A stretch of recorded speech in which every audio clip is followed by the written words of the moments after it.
Hey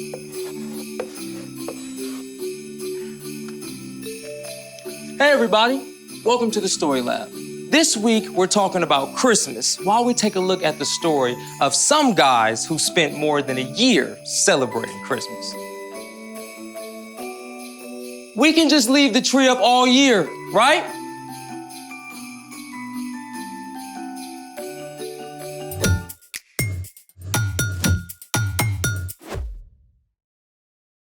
Hey, I'm Carter. And I'm Zeke. We're talking about Christmas, which is celebrating Jesus, God's greatest gift. Gotta be honest, I don't really feel like celebrating. Yeah, it's that weird week between Christmas and New Year's Day. I think we should call it Christmas limbo. Or Twixmas. In Norway, the week between Christmas and New Year's Day is known as Romjul, a peaceful time undisturbed by the outside world. I could use some of that. It's like that, what's the word? Hygge? Hygge is a Danish word suggesting coziness, comfort, and contentment. This is better. Smells like gingerbread. I don't know. I still feel like I need some direction. Then I've got the perfect project for you. Well, why didn't you say so? Let's make it. So, what are we making? Something to give you direction. A compass. Whoa. Like the kind you take out in the trackless wilderness to find your way home? This one isn't very portable, but it will point north. So, what do we do? Step 1, magnetize a needle. That sounds complicated. It's not. We just need to rub the needle with a super strong magnet. Start with 50 times on one side. 7, 8, 9, 50. Huh. Are we done? Nope.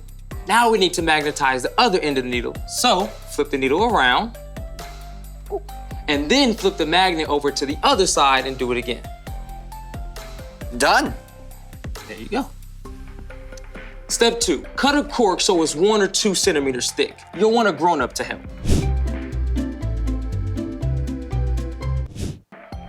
You'll also need a grown-up to help with this part. Push the needle right through the center of the cork. A pair of pliers will help.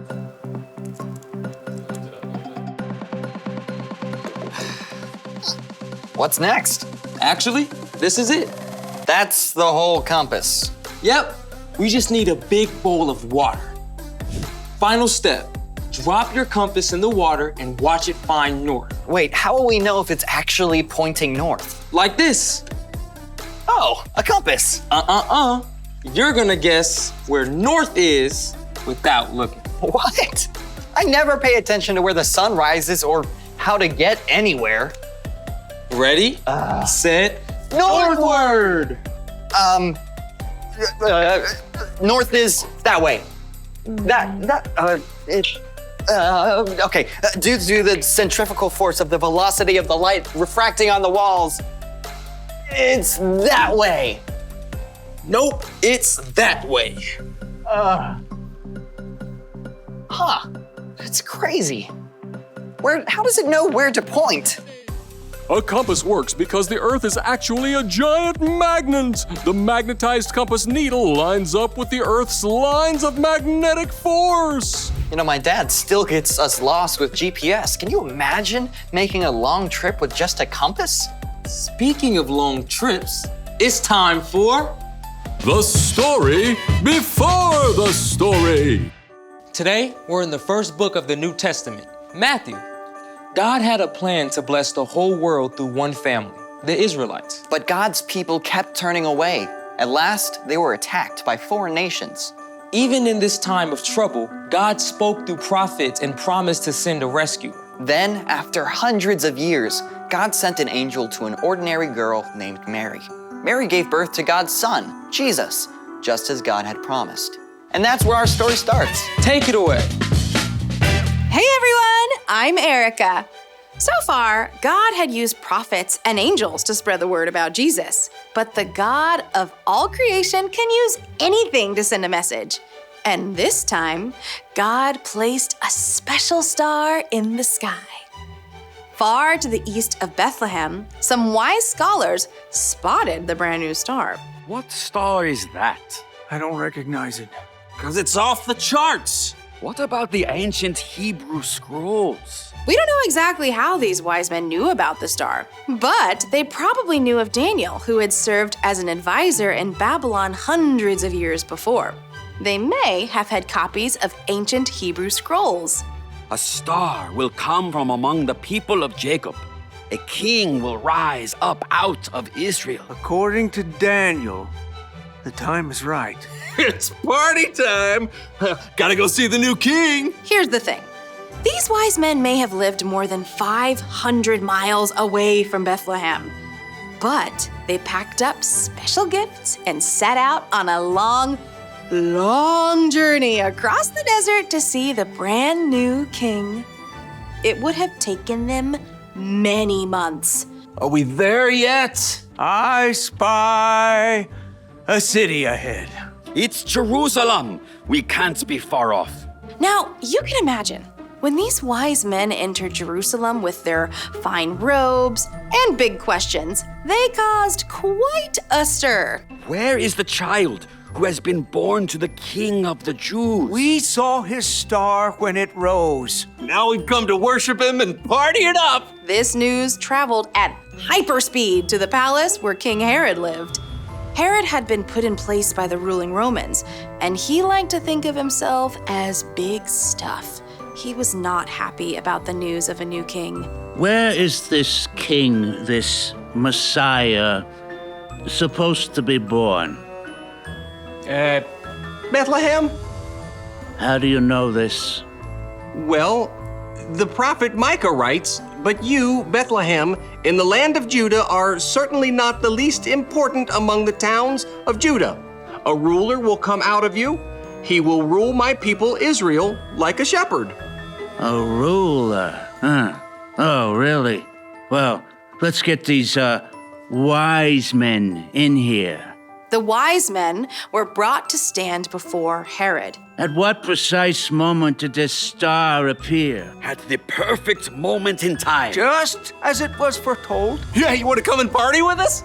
Go to Bethlehem and search carefully for the child. As soon as you find him, you report him to me. Then I can go and worship him. Bethlehem was only about 5 miles from Jerusalem. The wise men must have been so thrilled to be so close. They were filled with joy when they saw the star again. There it is! This must be the place. Party time. The wise men probably didn't expect to find a king in an ordinary small town, but they were overjoyed to see Jesus, who was now a toddler. They bowed low to worship him. Please accept these gifts.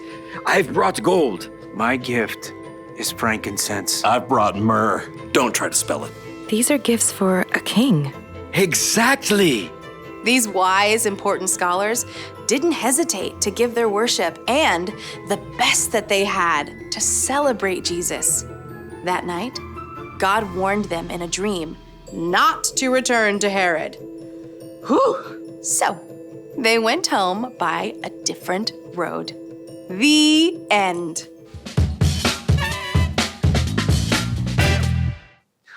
What an epic road trip. Yeah, especially since they didn't know for sure what they would find when they got there. Exactly. It was an adventure into the unknown. So what's our part in the story? Well, celebrating Jesus isn't something for just one day or 1 month out of the year. After all, there are so many things wrapped up in God's amazing gift. Because of Jesus, we can have hope, knowing God is faithful. And we can have peace because God showed us there's a plan. And we can have joy knowing God's love is for everyone. When you choose to remember God's gift and stay connected to Jesus all year long, you begin to live out these things in your life. It becomes easier to show love to God and to others. I mean, who says we can't have a little Christmas with our spring break? Or summer vacation. That's right. We can choose to celebrate Jesus all year long. See you next time. So, here's the thing. Celebrate Jesus all year long. He can give you the best direction. Do you think the wise men had a compass as well as a star? Nope, not invented yet. Yeah, this would have been kind of difficult to pack on camelback. Thanks for joining us in the Story Lab. See you next time. Compass, point us to more Rumule snacks. I think it's still pointing north.